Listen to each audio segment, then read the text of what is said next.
Ladies and gentlemen, damas y caballeros, leave it in the ring.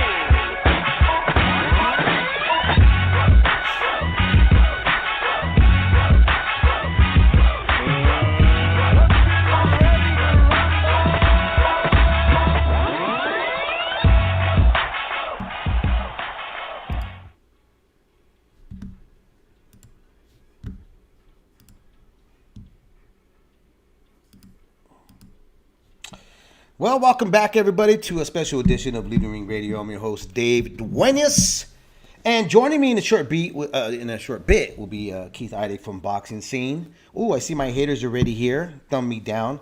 Like I told you, if you don't thumb me down, bro, I literally miss you. So keep that up, please. You know, it just assures me that you're following me and watching every little step I take, like the police. Every breath I take. So as you guys already seen, the big news that happened already, it's all over the internet, and it's Friday was the weigh-in, right? I was gonna say there, man. Hamed, what's up, brother? How you doing? Pacquiao versus Spence pay-per-view.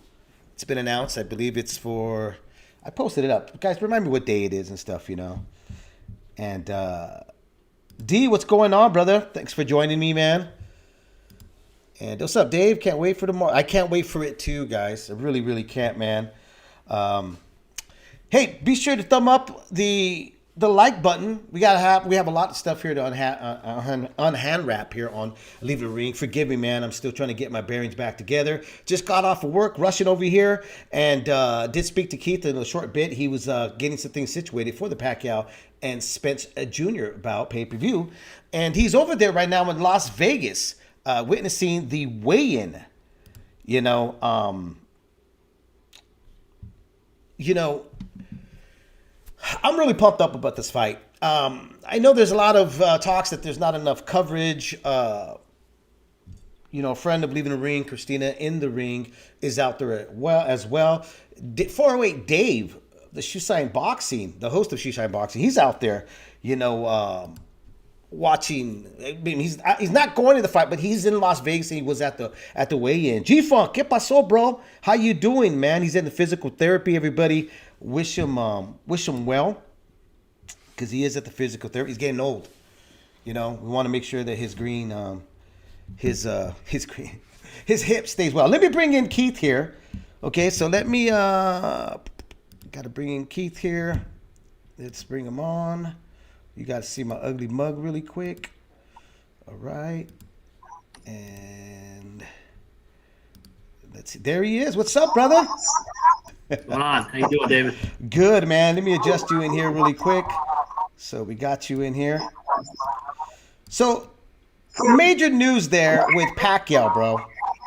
What are your thoughts about that happening? At first I thought I was being pranked when I saw that Pacquiao did that, and I was like, "Oh, dude, don't tell me he's doing what Ryan Kingridge did, and Tyson Fury, and throw something up there, and then that's not going to come through. It's not going to happen." You have to give him a ton of credit. Obviously, I mean, the guy's 42 years old. He won't have fought in 2 years. I would have personally thought that the Mikey Garcia fight would be a safer fight for him, but it's not going to pay him as much money, obviously, and maybe the money just wasn't there for the Mikey Garcia fight. I had spoken to Robert Garcia yesterday, and he said they were still holding out hope that fight was going to happen. I honestly don't think there was much to the Terrence Crawford-Pacquiao fight coming together for June 5th. I don't think that was mostly BS, to be honest with you. Right. But I do think that he was trying to fight Mikey Garcia as well, and then just realized that this was the best option for him. He's going to be paid a lot of money. This is the fight Spence has wanted, before the accident and after. Huge fight for boxing. But again, he's 42 years old at a significant size disadvantage, has not fought in 2 years. I don't know that there could be more factors working against Pacquiao going into this fight, especially since we've seen that Spence has fully recovered from the car accident, looked pretty good against Danny Garcia in his only fight since that happened. Man, it's a tall order, but Pacquiao's a legend, and you have to give credit for having some big stones on this one. what amazes me about him is because he could have taken big money on a lesser opponent. He could have done like a retirement tournament. We've seen him. We've seen other fighters in the past kind of do that, right? But he opted to say, "No, I'm gonna take the tall order. I'm gonna actually continue to dare to be great." And just like when Mikey Garcia made that huge jump to face the Godzilla division, Pacquiao's doing the exact same thing, man. Yeah, he really is. It's just, again, you can't credit him enough for what he's doing. It's just, man, I worry about it a little bit, David. I don't know how you feel, but I worry about from the standpoint of Pacquiao's safety. Right. He very good against Keith Thurman. I thought he beat Thurman. Obviously, the knockdown helped his cause that night, but I did think he beat Thurman. And look, if he can beat Keith Thurman, there's no reason to say he doesn't belong in the ring with Errol Spence Jr. But right. The 2-year layoff, his age, the size. I mean, there's just so many things working against him going into this fight. Even his body. His body hasn't been the same. He's had injuries. He went into the Mayweather fight with a shoulder injury. I mean, he's had hand injuries. I mean, there have been things for Manny, that's been showing the age, right? Absolutely. And he's 42 years old. Yeah. He's 42 going on 43 years old. It's just incredible that he's still in position to take this type of fight. Floyd Mayweather's 44 years old. What do you think would happen if someone asked him to fight Errol Spence Jr.? Right? Right. I mean, but here's the huge difference. Manny continues to challenge himself, where Floyd continues to challenge the entertainment value of how much he can get. And I think that Manny shows that he's still a fighter by heart, where Floyd is more of a entertainer by heart now. Is that fair to say? I think it is fair, and I'm not hating on him for if people are willing to pay David $50 to watch him fight Logan Paul, who, whatever we think of Logan Paul, is 18 years younger than Mayweather, could outweigh him by 30 plus pounds. And sure, he can't fight. That's a factor, of course, but he is a lot bigger and a lot younger, and it's not being taken seriously by anyone. I don't think it's going to impact Mayweather's legacy in any way. If he got knocked out, maybe that would, but I can't foresee that happening. But right. But if that's what he wants to do, if he wants to go on this entertainment tour and people are willing to pay for it, who's to stop him? Really, I'll be there in a couple of weeks. I'll be in Miami for the circus and everything. But you can't really stop him from doing it. And if people are willing to pay for it, they're going to keep doing it. Yeah, that's what I say. I mean, look, don't complain about it if you're gonna pay for it. It is what it is, right? So I don't know why I have that echo. I'm trying to figure out why I have the echo here on my end. But sorry, guys. I apologize because the guys in the chat room are telling me there's a huge echo on my part. Well, there it is, right there. I fixed it right now and stuff. I guess I got to trade off with you, Keith, and stuff. Okay, so let's talk about this fight here on Saturday. I'm really pumped up for this fight. This fight here is something else. It's a unification bout at 140. You have Josh Taylor versus Jose Ramirez. Both guys are a bit different, but there's a lot of similarities, going in this fight here. They both make the weight limit of 140. Keith, seeing these guys, witnessing these guys stepping up there, doing the weigh-in, also even the face-off. What did you read between both men? Obviously the confidence, but what did you see mostly out of these guys? I was interested because Jose Ramirez was much more animated and much more talkative today with Josh Taylor in his face than he was yesterday. I got a weird vibe a little bit. Not that you really read too much into these things. I know sometimes people try to do that, but he didn't say much yesterday when Josh Taylor was really, getting into him a little bit. And I did ask Jose Ramirez after the press conference what Taylor was saying, and I think he left some of it out, to be honest with you. But he said mostly that Taylor was talking about him struggling to make the weight. I know you're having problems making weight, and I'm sure that was part of it. But he was, he was flapping his gums there for a good 3 or 4 minutes. So I'm sure he had some other choice words for Jose. the thing that I thought was interesting yesterday, and I wrote it for my main story for the site today, Jose Ramirez, I mean, you really have to go out of your way to get him to say anything negative about anyone. Right. And he was, I mean, what he said yesterday about Josh Taylor, I've never heard him say anything like that about any opponent. And I just found it a little surprising. I mean, he told me that he thinks Josh Taylor is a fake person. All of the praise that he has heaped upon Jose Ramirez is he didn't use this word, but kind of what he was saying is it's BS. He's just saying it because it sounds good, basically. And he told me he's a terrible guy, and he knows from other people who know Josh Taylor that he's a terrible guy. That's took me, I was surprised by that. But today he gave it back to Taylor a little bit. So I felt better about the exchange that they had after the weigh-in today, where Taylor was pretty much doing what he did yesterday, getting in Ramirez's face and yelling at him and telling him he's going to do this and that. Ramirez went back at him a little bit today, and I think that was a good sign.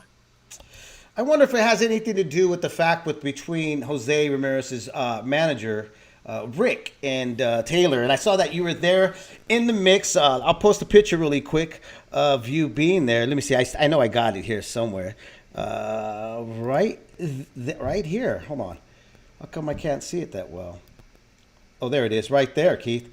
And hey, let me ask you this. How come every time something goes down, you're there? You're always right there in the middle. When Mike Tyson went after that one reporter, there you were. Right. You know, it's funny because at first Rick's back was because Taylor went at him twice. When he was going up onto the stage from the back of the room, he had to get up, climb up on the stage, basically, and he was yelling at Rick as he went past him. But Rick's back was turned to me, so I didn't realize who it was, and I didn't know if he bumped into it. I didn't know what was going on at that point.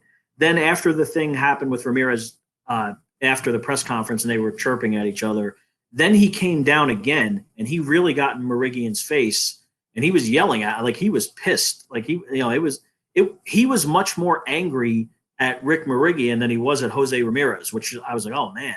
And I guess Rick had maybe made some negative comments about him online or whatever. I didn't really find out exactly, because I did ask Taylor's people what really set him off, and I asked Taylor himself, and he's just talking shit. He's always running his mouth, but that's kind of what he said. So, but he was angry yesterday. Like if you didn't know any better, you would have thought that he was going to punch him in the face.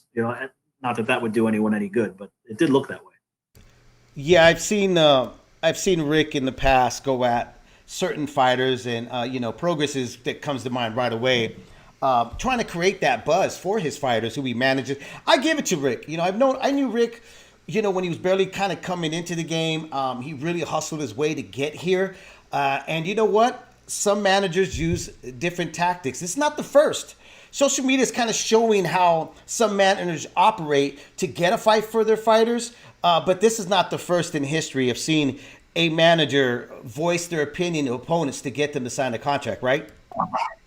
Absolutely. And if your game plan as Jose Ramirez's manager is to get under Josh Taylor's skin and maybe have him waste some energy during fight week yelling at you, when we all damn well know he's not going to punch the manager in the face. I mean, right. In the fight, who knows what would happen then, right? So I think in some ways Marigian's doing his job. Like he got under the opponent's skin, takes the pressure off Ramirez, because it's really not who Jose Ramirez is. He's a quiet, humble guy. He's not looking to get into public arguments and everything with his opponents, and he's never done that until yesterday. It was the first time I ever heard him say anything negative about one of his opponents. So he's not comfortable doing that. So maybe Rick figures, I'll be the bad guy, I'll play that role. And he didn't mind doing it. And look, if you're looking at it from the perspective that he got Josh Taylor's focus off of the fight and maybe had him waste some energy in the build up toward the weigh-in, then he succeeded. Right. Yeah, no, I agree. I definitely agree. If that was his motive, was to make Josh not be completely focused on his fighter, accomplished, done. And have him heated up and fight emotionally. See, because the thing with me is, Josh, to me, and tell me if I'm wrong here, I think he's got to fight a little bit more of a perfect fight than he's done in the past. When he fought Progress, when he fought the tall kid, the Russian kid, it'll come to my mind. But, he tends to gas out in those later rounds. He's got to be moving against a guy that's going to come forward, let his hands go, and is always working every second, every minute of the round. So if Rick's plan was to get in his head and make him go, let me fight off emotions, he definitely showed that can be possible, but does it linger into fight night? Yeah, that's hard to say. I would say, David. I mean, I'm not saying that like Josh Taylor is completely unfocused on. I don't mean that. I'm just saying maybe temporarily he got him to waste some energy. Is that going to be a factor tomorrow night? I'd say it's probably unlikely that it's a factor at all. But what you also said is, he's going to have to be busier maybe. The one thing about the Postal fight that's kind of been rewritten in terms of history here over the last few years. I thought the scorecards were a little wide in Postal Taylor fight. Taylor won. I thought Taylor clearly won the fight, but he did get hurt in that fight. And I thought the scorecards were a little wide. The fight was I believe it was in Glasgow, and he's of course from Scotland. So the fight was a little wide. So in Postal's fights against Taylor and Ramirez, I don't think he got the benefit of the doubt that he should have gotten on the scorecards. And I don't know if all of your listeners know or whatever. I know you do. The same three judges that scored the Postal Ramirez fight are judging this fight, which was very surprising to me. Josh Taylor and his camp not all that happy about it because Ramirez got the best, and I don't think Ramirez lost that fight. But you probably could argue that it could have been a draw. I mean, worst case scenario for Ramirez, he won 116, 112, 115, 113, and Dave Moretti had it even 114, 114. Same three judges, Weisfeld, Moretti, Tim Cheatham will be around the ring tomorrow night. And maybe that puts some pressure on Josh Taylor, although he won't say it, that he maybe feels like he needs to knock Jose Ramirez out because he's always fighting in America. He's on, Ramirez is from the Central Valley in California. As you well know, he's not from Las Vegas, but he is an American fighter. And the other thing, and this is where Rick Merigian comes into play in terms of doing his job, there'll be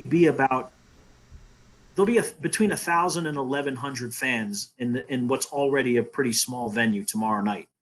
Almost all of them are Jose Ramirez fans because they gobbled up all the tickets and sold them, resold them at price points where his people bought all the tickets is the gist of it. So it'll be a very pro Ramirez crowd in a very intimate setting. I think Steve Weisfeld, who had the last fight 116, the Ramirez Postal fight 116, 112 for Ramirez, I think over the last 10 years or so, Steve Weisfeld is probably the best judge in boxing.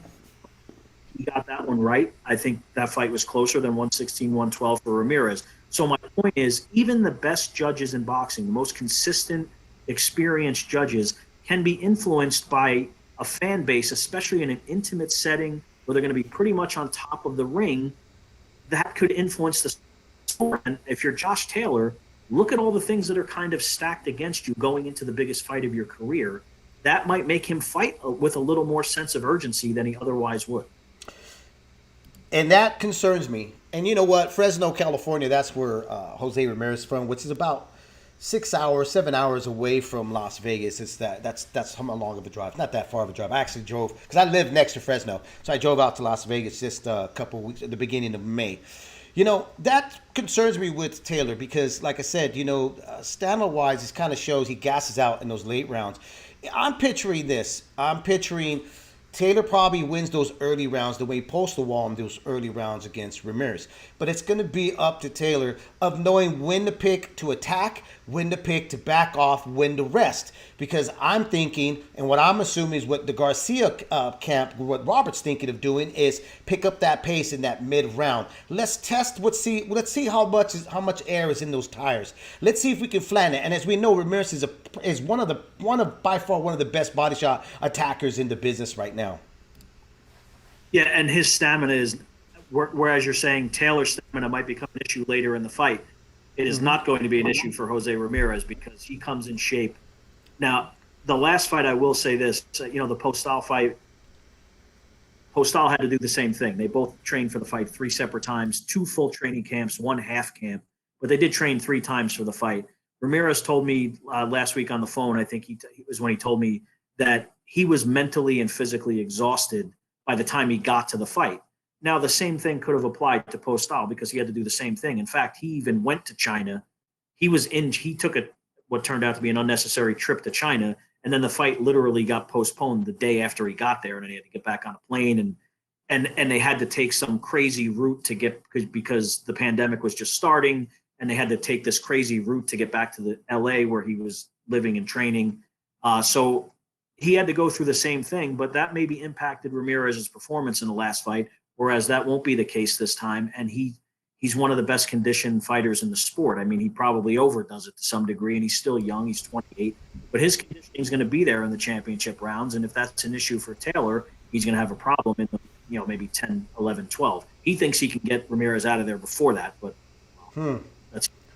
that's easier said than done. I was gonna say, Taylor has kind of shown that. I think between the both of them, they're not big punchers, but they will outwork you, out hustle you, and break you down physically. But I think they're equal. Okay, let me put it this way: if I was a betting man, I would. Actually, I am a betting man because I'm actually picking Ramirez for a late KO for Ramirez, not Taylor. I just don't see that happening. Mm-hmm. Yeah. This is a toss-up fight, in my opinion. I mean, right. I think a lot of people look at it that way. That's not a bold statement that I made there. I mean, of course, it's Bob Arum said yesterday, this is the best fight that's been made or presented to the public since the pandemic began. Now, you could clearly make an argument for Teofimo Lopez-Lomachenko being the best fight, which is also a top-ranked fight. But the reason Bob said what he said, because I did mention Lomachenko-Lopez to him, he said, well, look, that fight going into Teofimo was a 4-1 underdog, and of course he did win the fight. He said, but I mean, going into this fight, it's a toss-up. It's a pick-em fight. 200, 140-pound champions. People could make strong arguments for Ramirez winning. You can make strong arguments for Taylor winning. It's real. It might very well be the best fight that has been put. Now, it's not the biggest event, obviously. Right. I mean, it's in front of people, and it's nowhere near the biggest event. So it's not the biggest fight, but it might be the best one. You know what's crazy, Keith? That if you look at this, if this was back in the 80s, even in the early 90s, mid-90s, this fight would be considered a super fight, which rightfully so. It is a super fight because you have two guys in their prime having titles, and this is a unification fight. It's weird that where we're at right now, if these were heavyweights, this would have more eyes and ears and more people in the casual realm wanting to sit in and watch this fight. Yeah, I think to some extent that's Jose Ramirez's fault, and he actually told me just that. Wow. He said, "Look, the thing that I lack is I'm not an entertainer." And what he meant by that is I'm not on social media that much. I'm not out there, trying to just pick fights with people and get into arguments on social media and show off my wealth and all that kind of stuff. And he wasn't putting down guys who do go about it that way because he understands that's part of the business, but it's not who he is. So he feels like maybe he's made a very good living in boxing because he's won the fights that he needed to win to get to this position. So he's done very well financially. He doesn't have to fight anymore if he doesn't want to be honest. And he's got some very good business leaders, David, as you well know, in the Central Valley there. I mean, he's done real well. Great. Started a business for his dad. I mean, he told me there's weeks that they're paying $100,000 in salaries for the company that his dad has, which is really an incredible story for anyone, let alone a boxer who's still 28 in the heart of his prime. But to my original point is that Jose Ramirez is not a bigger star outside of the Central Valley where he's obviously beloved. He's not a bigger star because he has chosen not to be. Because he fights usually in a way that's entertaining. I think the fight tomorrow night could be very entertaining. And then, of course, he's fighting a guy who's, a pretty big – he's not the biggest star in the UK, but he's a pretty big star. But he's not from America. He's only fought in the United States 3 times. Right. People here certainly are not familiar with him. Right. So while the fight's on ESPN tomorrow night, and I hope it does a robust number, who knows? I mean, right? Because people aren't that familiar. That would be a shame. I think it'll do a good number, but it's not going to do a Lopez number, which was almost 3 million. But it's not going to do that. But hopefully it does a really good number because that will push Top Rank and ESPN to put these types of fights on ESPN more often instead of putting fights that don't really belong on pay-per-view on You know. I completely agree on that, man. And I'm hoping, just like you, I'm hoping that it does well. I'm hoping that the people come out or they're coming, if they're channel surfing, they come across this fight here, because I think as well both guys are going to come out and they're going to show what they're all about, and they're definitely going to leave it in the ring. I'm hoping it's going to be more explosive than we're anticipating. I kind of see like maybe of a cat and mouse, but then, a couple scratches here and there. Strong possibility it could end up being a dud of a type of fight, but I just don't see that happening, man. I really see both guys trying to make a huge statement. If anything, I think Taylor wants to make a huge statement, not just for himself and for his Scottish people, but I think he wants to make a statement by, if he takes out Ramirez, he actually shuts up his manager at the same time. Yeah, and again, I think some of the things that we mentioned earlier, he knows that he can't screw around in this fight and give away rounds and take rounds off, because he can't afford it. I mean, that's the reality of that's just the reality of boxing, and boxing, scoring boxing being such a subjective science. He can't afford it. There's too many factors working against him, even with a good, what looks like a good judging panel, an experienced quality judging panel. There's too many things working against him for him not to go for it tomorrow night in a reasonable way. It's not like just throw caution to the wind, but I think you'll see an aggressive Josh Taylor tomorrow night and an aggressive Jose Ramirez, and it's going to make for a good all-action fight. I think it just related to the viewership too, David. I think the fact that the fight it starts at 8 p.m. It's a 3-fight broadcast. It starts at 8 p.m. on the East Coast, which is a good thing, because the main event's going to start, it's not going to start absurdly late on the West Coast. The last thing you want to do is waste an opportunity like this, where you have this type of great fight on ESPN and have it start at 12:30 at night on the East Coast. That's just dumb. And they're not, and to their credit, they're not doing that tomorrow night. That's good to hear, because a lot of our East Coast listeners and that join us here on Leaving the Ring, that's one of the major complaints they always have, is they got to stay up super late. It's really hard. Sometimes now, because of the streaming ability, a lot of folks actually go, you know what, I'm just not going to watch it today. I'll wait till tomorrow because it's too late to tune in at home and those hours that they're broadcasting it. So that's a good thing, man. I'm glad to hear that. Yeah, it's I think some people, because I'm an East Coast guy, I'm from New Jersey, right? So I like cover boxing for a living.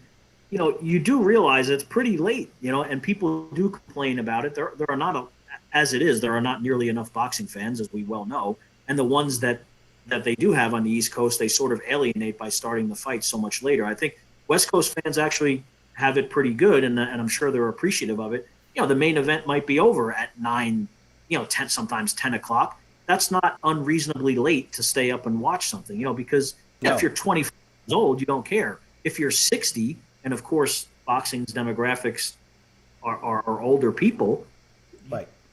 You try all night to stay up for the main event. You might fall asleep anyway, And how about hey, David, seriously, and all kidding aside, how about these poor people in the UK? Oh, I know. 4 or 5 o'clock in the morning, like what? Those are true troopers there. Yeah, and like, they're used to it. How do you get used to watching a boxing main event at 4:30 in the morning? And let me tell you this: being from the West Coast in California, born and raised here in California, we're very spoiled, because I'll tell you what, Keith, when it says 5 o'clock and it's still rolling into 6 and 7. I'm gonna be honest with you. I'm one of the first that's jumping up and down, going, "Where's the fight at? Can we watch the fight already?" And I'm complaining when everybody else from around the world has to wait literally past their bedtime. Right. Yeah. I mean, and imagine if you lived in the UK. I mean, you basically couldn't stay up. You'd have to set your alarm, and then, are you in the mood to watch a fight when you wake out of a dead sleep? I mean, it's great. Kudos to those people for being passionate about boxing as they are. Absolutely, man. Let me get your thoughts and your pick about what you think is going to happen that night. How do you see it playing out for Saturday night between Jose Ramirez and Josh Taylor? I see it being, as we've discussed, a very, very, very competitive fight that probably could look like it could go either way.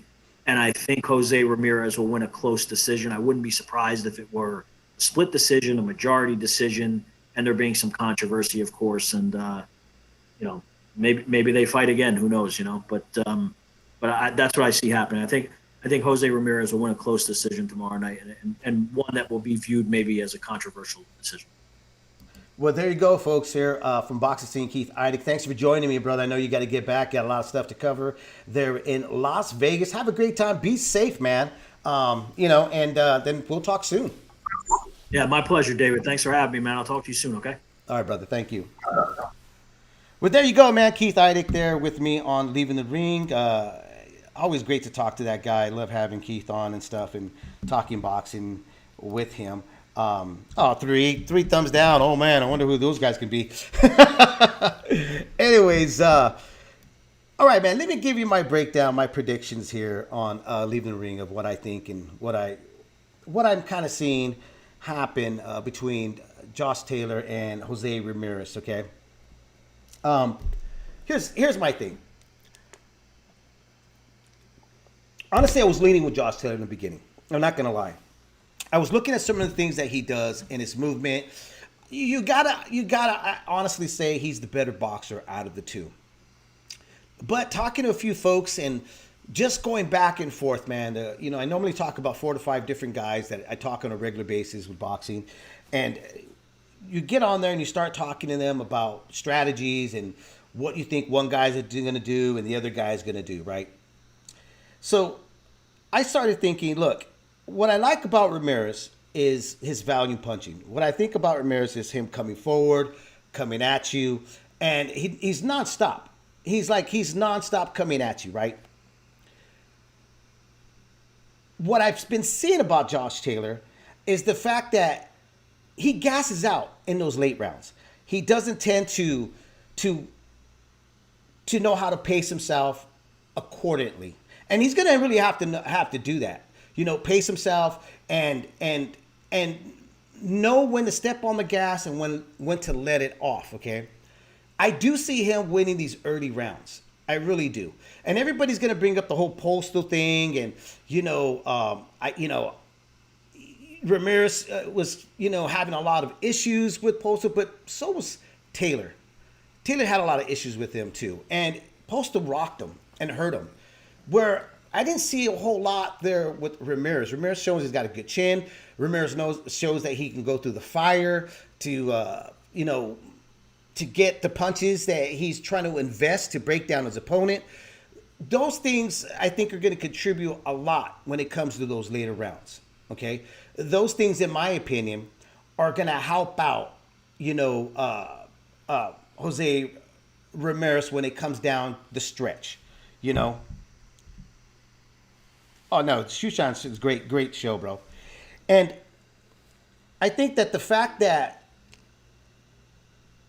maybe the movement of Josh Taylor is going to have a little bit more play against Jose Ramirez because he's going to have to look for him. That may prolong in how far the distance of where the fight's going to go. And that's why I made a pick on Twitter, which was I was saying I'm going to go for the 10th round. Okay, I think Josh is going to have no issue coming on strong when it comes from the first round all the way down to the 4th round. I think that's going to be perfect, okay? But right after that, I slowly see Jose Ramirez just coming forward, coming on, and body shots, and just slowly picking apart his opponent, okay? And I think that's where the factor of stamina for Josh Taylor kicks in for me. That's my only question. That's my only thing is, could he keep that pace? Can his legs keep him out of danger throughout every single round where his body's not getting touched by Jose Ramirez? I find that really hard to believe, because I just think that Ramirez's pressure, volume punching, it's gonna force Taylor, which we've seen Taylor not be afraid to mix it up. We've seen Taylor get sucked in to a firefight when he shouldn't do it. And even though maybe, Jose Ramirez's manager, Rick, got underneath his skin with this whole thing here about trying to get in the head of Josh Taylor, there's still a lot of emotions there. There's something a little bit more, in my opinion, which, it could be wrong. You can't really read into a whole lot of this stuff, But if he does come out fighting with more emotions than we should, then I could see him get into a firefight. with Jose Ramirez. And if it goes into an early fight with Jose Ramirez, then I say Jose has even a better chance of getting that KO. All right. I still think he's got a good chance of getting the KO because the fact that, like I said, in those late rounds, Taylor has shown he's gassed out.